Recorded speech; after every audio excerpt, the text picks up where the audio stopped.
예, 안녕하세요. 코로나19와 생태 환경 세계화에서 지역화라는 제목으로 말씀을 드리겠습니다. 말씀드릴 차례는 코로나 이후 어떻게 할 것인가, 세계화와 바이러스 감염병, 세계화 경제, 세계화와 정상 사고, 세계화에서 지역화로 연대의 세계화, 지역화와 교회, 이런 순서로 말씀을 드리겠습니다. 코로나 이후 어떻게 할 것인가. 코로나19 팬데믹은 오늘 우리의 현실을 근본에서 집약해주는 시대의 징표라고 이야기할 수 있을 것 같습니다. 그리고 징표는 듣는 사람들의 변화를 요구합니다. 코로나 이전과 이후가 달라져야 된다. 우리가 아주 많이 듣는 말입니다. 하지만 이후에 어떻게 바뀔 것인지 변화에 관한 생각은 사람마다 다릅니다. 코로나19 이후에 어떻게 할 것인가, 이 물음에 대한 답은 코로나19를 우리가 어떻게 볼 것인가에 많이 좌우된다고 할 수 있습니다.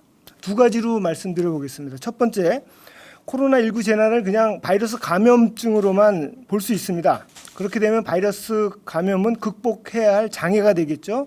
그리고 코로나19 이후의 대책으로는 효과적인 감염 방지, 치료를 위한 보건과 방역 대책 마련, 백신과 치료제 개발, 감염으로 큰 타격을 받은 경제 살리기 같은 것을 생각할 수 있을 겁니다. 지금 우리가 많이 하는 것이죠. 두 번째, 코로나19 재난을 사회적 맥락에서 볼 수 있습니다. 역사적으로 보면 바이러스 감염의 창궐은 인간의 자연 파괴로 일어났다고 합니다.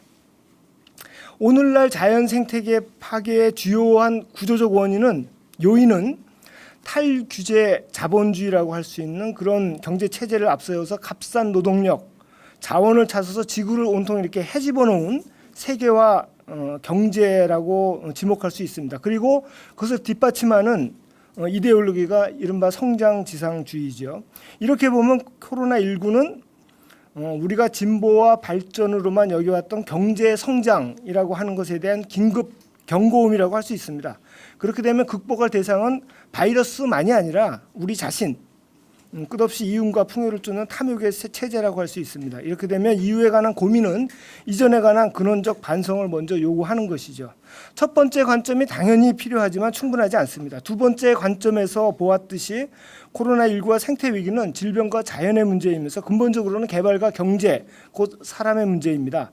코로나19를 질병의 문제로만, 생태 위기를 자연의 문제로만 보면 문제의 본질과 근원을 놓치게 됩니다. 결국 문제 해결에 실패하는 것이죠. 우리는 환경위기와 사회위기라는 별도의 두 위기가 아니라 사회적인 동시에 환경적인 하나의 복합적인 위기에 당면한 것이다 라는 프란치스코 교종 찬미받으소서 139항의 말씀을 기억할 필요가 있을 것 같습니다. 그런데 근원의 대면과 반성은 쉽지 않습니다. 특히 기득권 계층은 대개 현실의 변화에 미온적이죠. 그리고 지금 많은 사람들이 대안이 있을 수 있겠느냐는 체념에 빠진 사람이 많습니다. 또 미래의 위험을 과소평가하고 현재에 안주하려고 하는 게 우리 대부분의 사람들의 마음입니다. 설마 어떻게 되겠지라고 하는 태도요. 그런 면에서 저는 코로나 효과라는 것을 말씀드리고 싶어요. 코로나 효과는 세계적 재앙이 현실로 닥칠 수 있다라는 것을 우리가 실감하게 해줬고요. 두 번째, 재앙을 막기 위해서 우리가 필요한 그 변화도 힘들긴 하지만 완전히 불가능한 건 아니다라는 것을 깨닫게 해주었다. 그게 코로나19 효과라고 생각합니다. 그래서 우리가 제대로만 행동한다면 코로나19가 이런 의미에서는 축복일 수도 있겠다라는 겁니다. 두 번째, 세계화와 이제 바이러스 감염병입니다. 코로나19 재난을 그래서 사회적 맥락에서 보려고 하면 바이러스 감염병과 제 생각에는 세계화라고 하는 글로벌라이제이션이라고 하는 것에 밀접한 관계에 주목할 필요가 있다. 두 가지입니다. 첫 번째는 세계화로 바이러스 감염병의 확산 속도가 엄청나게 증가했습니다. 하루 안에 전 세계로 다 퍼져버리는 것이죠. 이거 세계화의 덕분입니다. 두 번째, 더 중요한 것은 세계화 경제라고 하는 것이 결국 자본의 효율적 투자를 위해서 전 세계에서 규제를 철폐해온 과정하고 일치합니다. 그러니까 규제가 철폐되니까 무분별한 개발과 채굴 사업이 가능해졌고 자연 생태가 그 이후로 대규모로 파괴되었습니다. 그리고 인간에 의한 자연 생태계 파괴는 다양한 방식으로 바이러스 감염을 부추기는 것으로 나타났는데요. 한 5가지 정도 정리하면 일반적으로 환경오염은 병원균의 왕성한 번식에 온상이 됩니다. 두 번째, 과도한 개발, 그렇게 해서 야생동물 서식처를 잃으면 자연히 인간과 야생동물의 거리가 가까워지죠. 세 번째, 대규모 축산 공장도 이 바이러스가 인간에게 다가오는 아주 좋은 편리한 중간 기착지 역할을 합니다. 네 번째는 생물 다양성 감소입니다. 뭐 대규모 단일 경작이든 어떤 벌목이든 화재든 해가지고 숲이 파괴되면 생물 다양성이 감소되고, 그렇게 되면 토착 생물의 텃세가 줄어들어서 새로운 바이러스들이 살아남기가 좋게 됩니다. 다섯 번째, 기후 변화입니다. 기후 변화가 바이러스 매개체인 동물의 개체수를 변화시켜서 감염 발생을 부추기고, 또 지구 온난화로 영구 동토층이 녹으면서 뭐 탄저균 같은 거 이미 나왔잖아요. 수많은 종류의 바이러스가 풀려날 것으로 예상합니다. 요컨대 따지고 보면 인간이 바이러스를 불러들인 겁니다. 바이러스가 사람을 공격하기 전에 인간이 먼저 자연의 폭력을 휘두른 거죠. 그리고 그 배후에는 이윤의 극대화만을 노리는 세계화된 자본이 있습니다. 그러니까 방역과 보건 대책은 필요하지만 턱없이 부족합니다. 세계화 경제 자체에 대한 문제의식에서 코로나 이후를 전망할 필요가 있다라는 말씀입니다. 세계화 경제입니다. 다음은 세계화 경제에서 아주 간략하게 말씀을 드리겠습니다. 세계화의 핵심은 뭐 여러 가지 온갖 영역에 다 영향을 끼쳤지만 아무래도 경제가 아닌가 생각합니다. 세계화라고 하는 것은 초국적 기업, 국제무역협정을 중심으로 전 세계를 신자유주의 이념을 기반으로 하는 단일 경제 체제로 통합하는 과정입니다. 1980년대 이후에 본격적으로 미국과 영국을 필두로 이렇게 추진되었다고 볼 수 있습니다. 세계화 경제에서 가장 문제시되는 부분을 꼽고 있는 부분이 자유교육입니다. 이 자유교육에 문제가 되는 것은 전체 지금 세계 교육의 상당 정도가, 어떤 사람은 절반 정도라고 그러는데, 산업 내 교육입니다. 동일 산업 내 교육. 무슨 얘기냐면 똑같은 상품을 동시에 수출하고 동시에 수입한다는 겁니다. 그러니까 세계화 경제에서는 지역에서 생산 가능한 상품도 가격만 더 싸면 수입합니다. 지구 반대편에서도 수입해요. 그래서 이것에 대해서 비판적인 사람들, 이거 미친 교육이다, 크레이지 트레이드다, 이렇게 이야기를 합니다. 글로벌 산업농, 특히 농업에서 이런 게 많이 일어납니다. 이게 조금 옛날 자료긴 하지만 한번 인용을 좀 해보겠습니다. 1996년 영국은 우유를 1억 100만 리터 수출하고 1억 7,300만 리터 수입했다. 똑같은 우유를요. 또한 버터를 4,900만 킬로그램 수입하고 똑같은 버터를 4,700만 킬로그램 수출했다. 왜 자체 생산량인 4,700만 킬로그램을 소비하고 나머지 200만 킬로그램만 수입하지 않았을까? 대규모로 수입하고 수출하지 않으면 다국적 기업들, 초국적 기업들, 그리고 이들의 수송 대리자들이 이윤을 남길 수 없다라는 겁니다. 우리나라에도 볼 수 있죠. 우리나라 대형마트에 진열되어 있는 수천 마일을 날라온 각종 농산품이 아주 싼 값에 진열되어 있습니다. 지구 반대편에서 생산하고 수송한 상품이 그 현지의 상품보다 싸게 판매되려면 그 지역의 값싼 노동력과 자원을 수탈하지 않으면, 그리고 그 지역의 정부의 각종 보좌와 특혜가 없으면 불가능합니다. 또 초국적 기업들은 환경 오염을 비롯해서 자기들이 그 지역에서 제품을 만들면서 발생시킨 각종 비용을 가격에 포함시키지 않습니다. 외부화시키는 거죠. 지역에 떠넘겨옵니다. 값싼 노동력, 풍부한 자원만을 찾아서 이동하는 초국적 자본은 이윤 거두는 것 외에는 지역에 대한 관심이 있을 필요가 없죠. 지역의 노동과 자연 환경은 망가지기 마련입니다. 또 자유무역의 기준이 비교 우위에 따라서 소수 품목에만 선택 집중하면 나머지에 대해서는 굉장히 의존도가 높아지죠. 대외 의존도가 높아집니다. 코로나19와 같은 비상 상황이 오래돼서 각국의 문이 오랫동안 막히면 결국 가장 심각한 문제는 식량일 겁니다. 세계화 과정에서 각국의 전통 농업, 농촌의 붕괴가 가속화되었습니다. 곡물 메이저 뭐 이런 것 때문에요. 우리나라 보면 우리나라 현재 식량 대외 의존도는 정말로 한심한 상태입니다. 평균 곡물 자급률 같은 경우에 세계 평균 자급률이 101.5%입니다. 2018년 기준. 식량 자급률은 곡물 자급률이 그런데 우리나라는 평균 23%입니다. 세계 최하위죠. 식량 자급률은, 곡물 자급률은 이제 동물들 사료까지 포함하는 게 곡물 자급률이고, 식량 자급률은 사람들이 먹는 겁니다. 식량 자급률은 46.7%입니다. 상당히 높죠. 그런데 100%에 이르는 쌀을 포함했을 때 그렇습니다. 쌀 빼면 형편없이 떨어지는 겁니다. 우리나라 식량 위기 대비는 거의 0이라고 할 수 있습니다. 이번 코로나19 사태 때도 이미 베트남이나 이런 주요 쌀 수출국에서 통제 조치를 취했고 국제 쌀 가격이 한때 굉장히 폭등했습니다. 여기에 가뭄이나 홍수로 식량 수확 자체가 줄어들면 세계는 아주 큰 혼란에 빠질 겁니다. 당장 이번 우리 여름에 이 홍수와 태풍을 보십시오. 이런 게 점점 심해질 거란 이야기입니다. 이런 상황이지만 이런 상황을 극복하겠다고 하는 이 한국판 뉴딜 같은 거 발표한 걸 보면 거기에 농업은 없습니다. 산업농이 배출하는 그 온실가스, 그것으로 인한 기후변화, 또 식량 위기, 농업과 농촌의 생태적 가치를 생각하면 이 코로나19 위기를 극복하겠다고 하는 이 정부의 한국판 뉴딜에서 농업이 없다는 건 정말로 어이가 없는 일이죠. 반대로 자동차 산업, 이 그린 뉴딜의 총화로 떠올랐습니다. 가스차, 전기차, 수소차,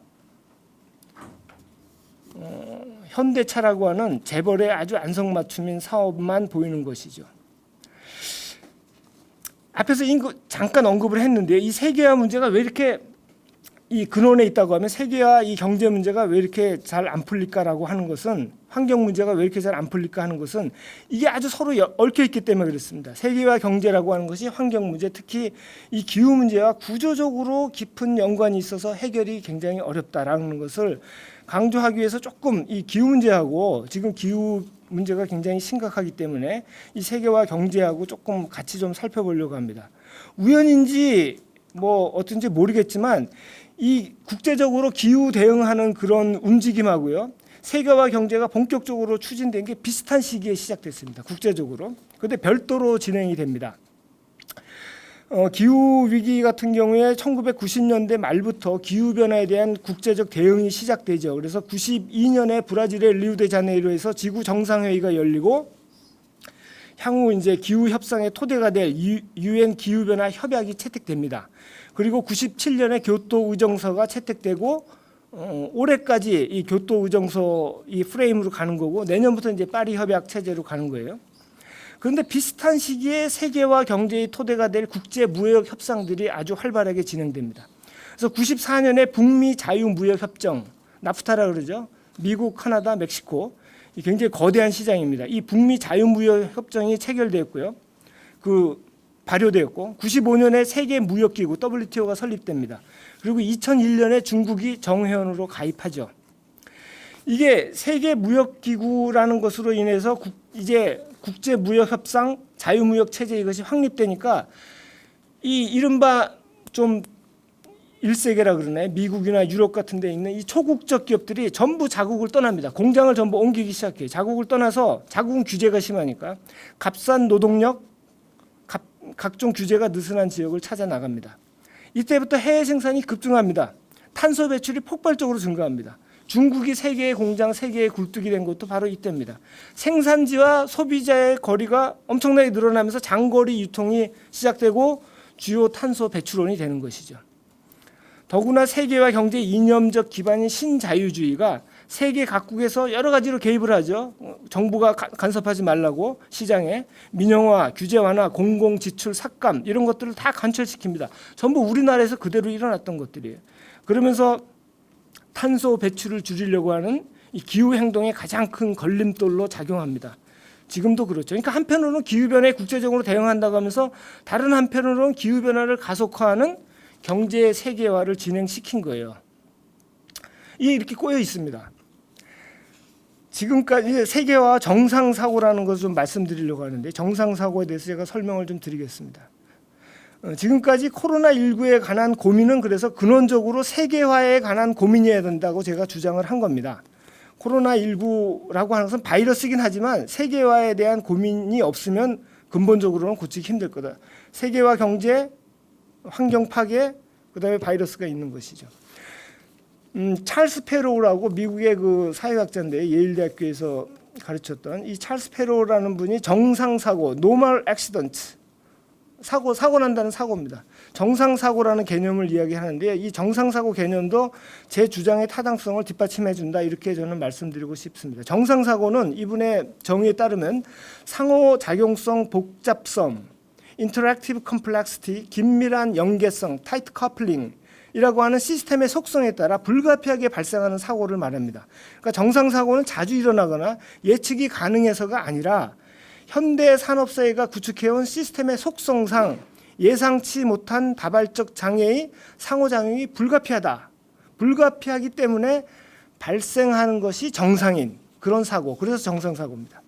이 찰스 페로우는 3마일 섬의 핵발전소 사고, 석유화학공장 사고, 항공기 사고, 선박 이런 데서 이 정상사고를 다루는데요.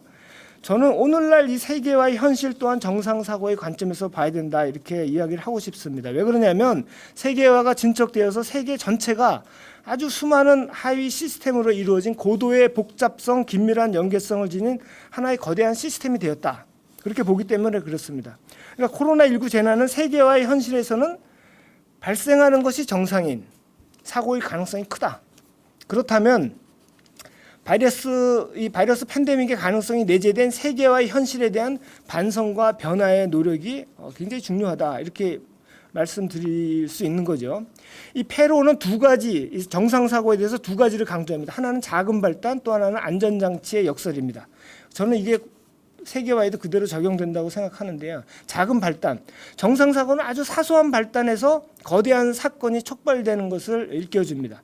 아주 작은 발단이 복잡한 상호작용성, 긴밀한 연결성이 속성이 그런 시스템에서 이 엄청나게 단시간에 거대한 사태로 폭주할 수 있는 거죠.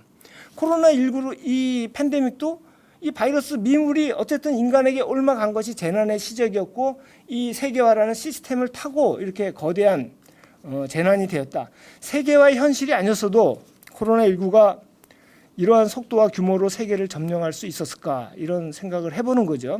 또 세계화의 현실에서 거대 사태로 증폭될 수 있는 요인은 바이러스만이 아니다라는 것도 명심해야 될 겁니다. 두 번째는 안전장치의 역설입니다.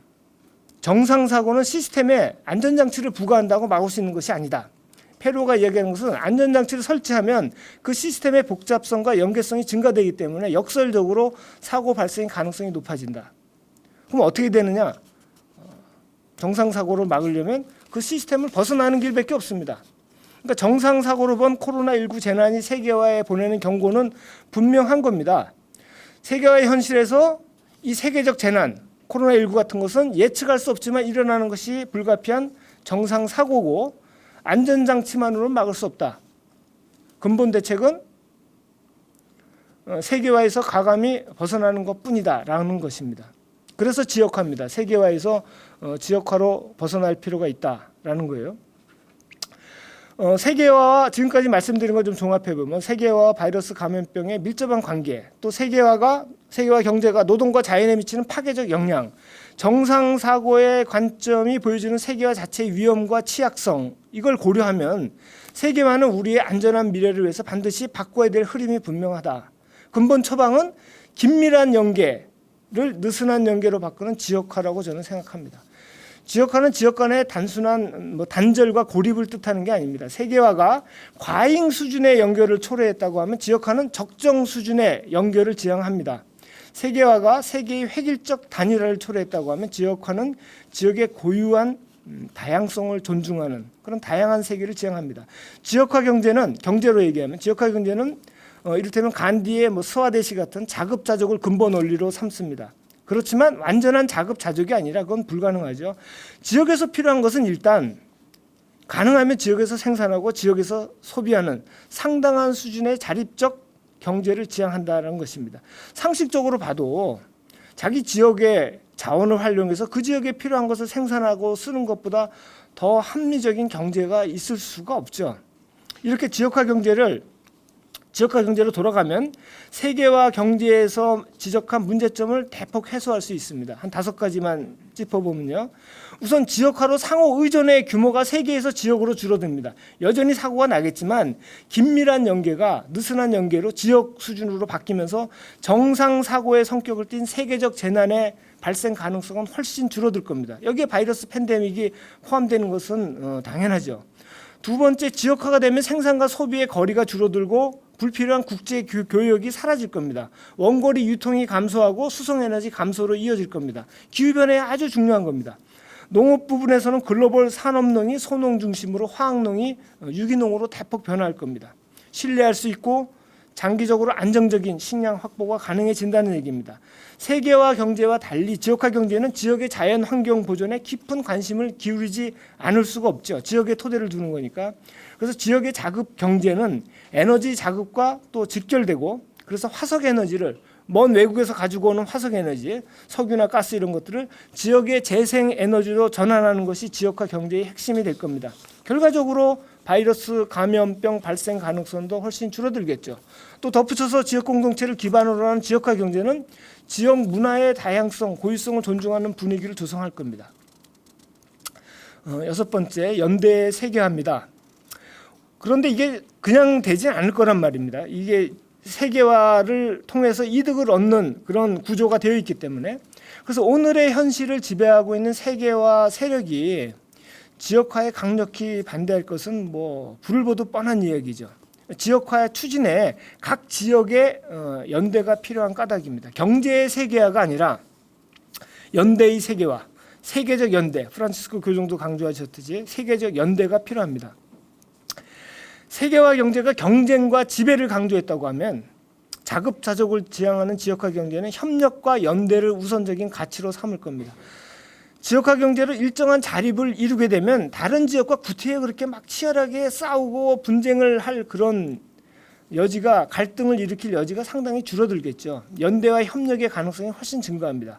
반대로 역사적으로 보면 장거리 교육에 의존하는 사회는 본질적으로 경쟁적이고 파괴적이고 심하면 전쟁도 불사합니다. 자국의 에너지를 몽땅 외국에 있는 뭐 석유에 의존한다 그러면 그 원거리에 있는 그것을 확보하기 위해서 힘이 필요한 거죠. 대표적으로 역사에서 보는 게 미국입니다. 세계화 경제는 사람과 자연의 안녕을 위협한다고 하면 지역화는 사람과 자연의 안녕을 강화한다. 뭐 이렇게도 말씀드릴 수 있을 것 같습니다. 마지막으로 이제 지역화와 교회, 이제 교회에 우리가 무엇을 할 수 있는지 뭐 이런 걸 좀 살펴보려고 하는데요. 세상의 모든 피조물은 우리 그리스도인의 입장에서는 하느님을 공동 기원으로 프란치스코 교종이 찬미받으소서 89항에서 언급한 것처럼 모든 피조물이 서로 보이지 않는 끈으로 연결된 숭고한 공동체를 이루고 있습니다.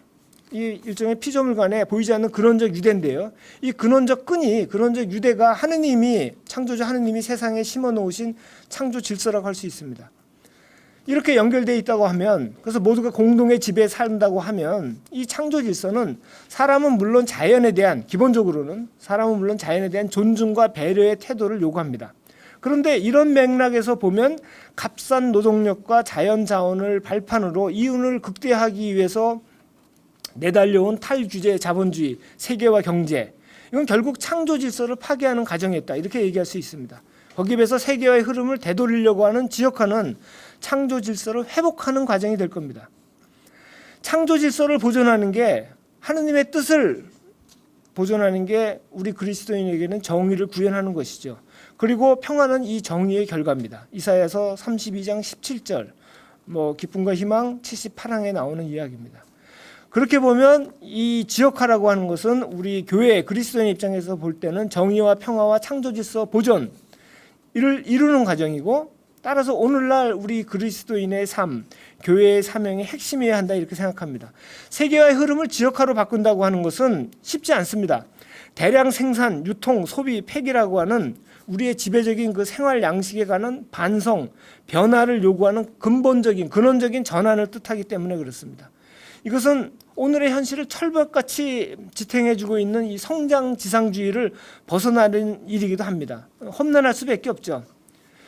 가장 험난한 것은 지역화에는 지금처럼 물질적인 풍요를 가지고는 불가능하다는 거예요. 생산과 소비의 감축 전략이 불가피합니다. 그래서 세계화가 끊임없이 성장을 요구했다고 하면 성장의 분배가 아주 극심하게 불평등하게 이루어졌죠. 지역화는 절제를 요구합니다. 프란치스코 교종의 말씀을 인용하면 지역화에는 생산과 소비의 속도를 줄이면 다른 형태의 진보와 발전을 이끌 수 있다는 확신, 191항에 나옵니다. 찬미받으셔서.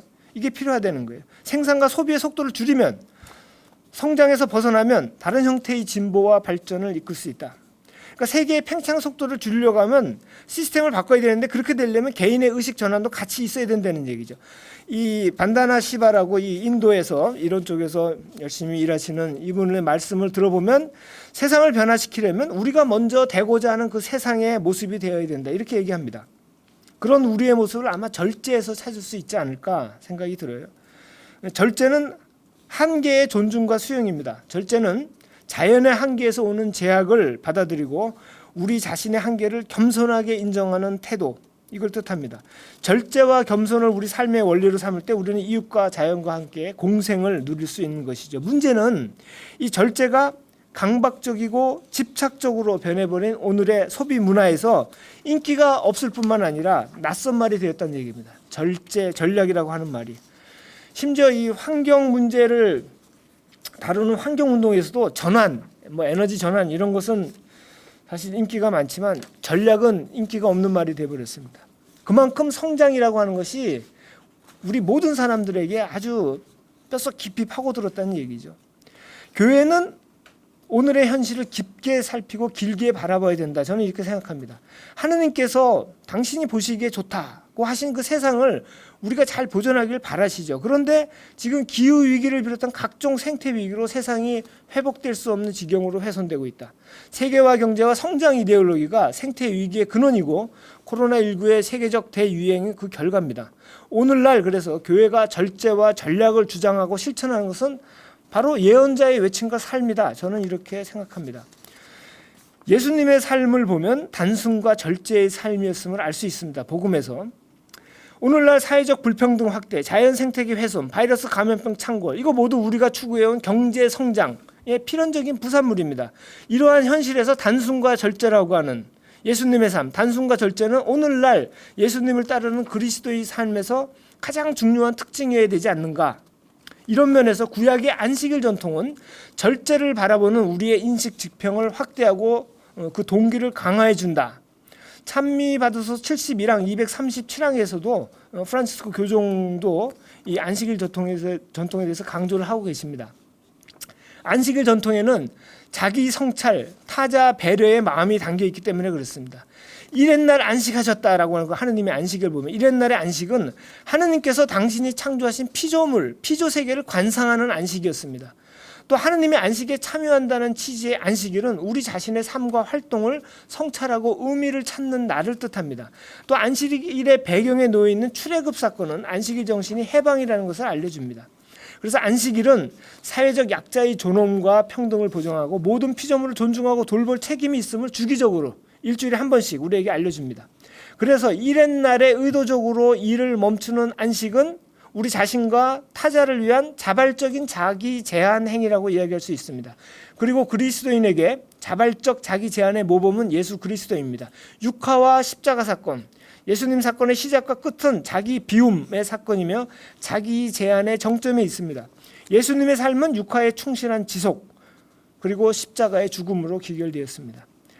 이 바이러스 창궐과 생태 위기의 현실에서 살아가는 우리 그리스도인은 자발적 자기 제한의 삶이 오늘날 예수님을 따르는 가장 중요한 길이라는 것을 깨달아야 합니다. 이 생태적 회개, 생태적 회심이라는 얘기를 찬미받으소서에서 217항에서 말씀을 하시는데요. 생태적 회심은 이런 의미에서 예수님을 따르는 자발적 자기 제한으로 이웃과 자연을 존중하고 보호하겠다는 그런 결단입니다.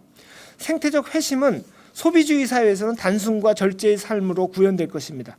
검약과 절제의 삶으로 우리가 실천하는 자발적 자기 제한, 안식일 정신은 이 좀 거창하게 얘기하면 세계화에 저항하고 지역화의 마중물이 될 겁니다. 이런 면에서 특히 가톨릭 교회 그 수도자들이 있기 때문에 청빈 서원을 바라는 이 수도자의 삶도 오늘날 각별한 의미가 있지 않을까 그런 생각을 해봅니다. 또 이 지역화를 위해서 지역의 이 풀뿌리 운동이 저는 지역화에 대단히 중요한 역할을 해왔다 이렇게 생각합니다. 특히 지역 농업 대표적입니다. 지역 농업은 세계화에 대한 저항이자 지역화의 촉매가 될 수 있습니다. 그렇게 해왔고요. 첫 번째 지역 농업은 지역의 농민과 농산물 수요자를 연결시키고 지역의 자연을 보존하기 위해서 지속 가능한 순환 농법을 사용하는 게 통상적입니다.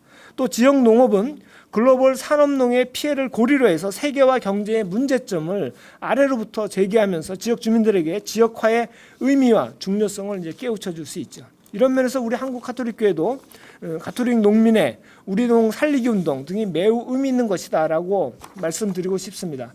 또 교회는 지역화의 차원에서 이러한 운동을 새롭게 인식하고 좀 활성화할 필요가 있지 않을까.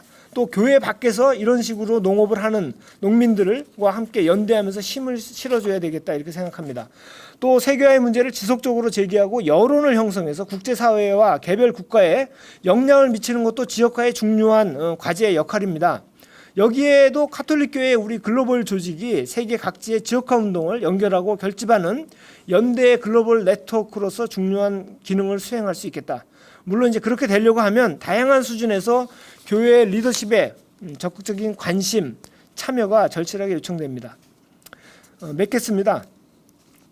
지역화로 근원적인 전환을 하려면 결국 좋은 삶이 무엇인가? 부엔비비르, 스페인 말로 부엔비비르 이렇게 얘기하는데 좋은 삶에 대한 사회적인 개인적인 각성이 필요합니다. 좋은 삶은 그냥 물질적 풍요가 아니라 창조 질서 안에서 근원적 유대로 연결되어 있는 우리의 이웃과 자연을 존중하는 것에서부터 시작한다라고 하는 깨달음, 확신이 필요하다. 그래서 우리가 지역 공동체의 소속감을 갖고 지역의 자연과 유대감을 가지게 되면 우리는 이웃과 자연을 다르게 보게 됩니다. 그렇게 되면 다르게 행동하게 됩니다. 자기가 사는 지역에서 좋은 삶을 만들고 누리려고 하는 사람들이 많아지겠죠. 우리 그리스도인과 교회는 이 창조질서 보존의 맥락에서 세상에 이런 지향을 가진 선한 이들과 연대하고 협력하여서 좋은 삶의 구현에 힘써야 할 겁니다. 이것이야말로 바로 지역화라고 하는 더디지만 확실한 길이라고 생각합니다. 이상 제 말씀 마치겠습니다. 고맙습니다.